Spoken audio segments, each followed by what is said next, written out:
প্রতিদিন সর্বশেষ খবরটি পেতে আমাদের চ্যানেল সাবস্ক্রাইব করতে ভুলবেন না। পিএসজির জার্সি বিক্রির রেকর্ড গড়লেন নেইমার। সকল জল্পনা কল্পনার অবসান ঘটিয়ে বৃহস্পতিবার বার্সেলোনা ছেড়ে প্যারিস সেন্ট জার্মেইতে আনুষ্ঠানিকভাবে নাম লেখালেন নেইমার। শুক্রবার সংবাদ সম্মেলনের মাধ্যমে পিএসজির খেলোয়াড় হিসেবে পরিচয় করিয়ে দেওয়া হয় এই ব্রাজিলিয়ান ফরোয়ার্ডকে। জনপ্রিয়তায় নিজেকে কোন উচ্চতায় নিয়ে গেছেন নেইমার তার প্রমাণ পাওয়া গেল পিএসজির প্রথম দিনেই। রেকর্ড চুক্তির বিনিময়ে দলভুক্ত করা নেইমারের নাম ও 10 নম্বর সম্বলিত 10,000-এর বেশি জার্সি বিক্রি করেছে পিএসজি, তাও মাত্র একদিনে।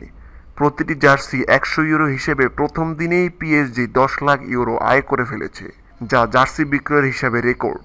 সমর্থকরা তাদের প্রিয় তারকার জার্সি কেনার প্রতি এই আগ্রহ এভাবেই প্রকাশ করতে থাকলে আসছে বছর মার্চের মাঝামাঝিতেই পিএসজি ট্রান্সফার ফির প্রায় পুরোটাই তুলে নিতে পারবে।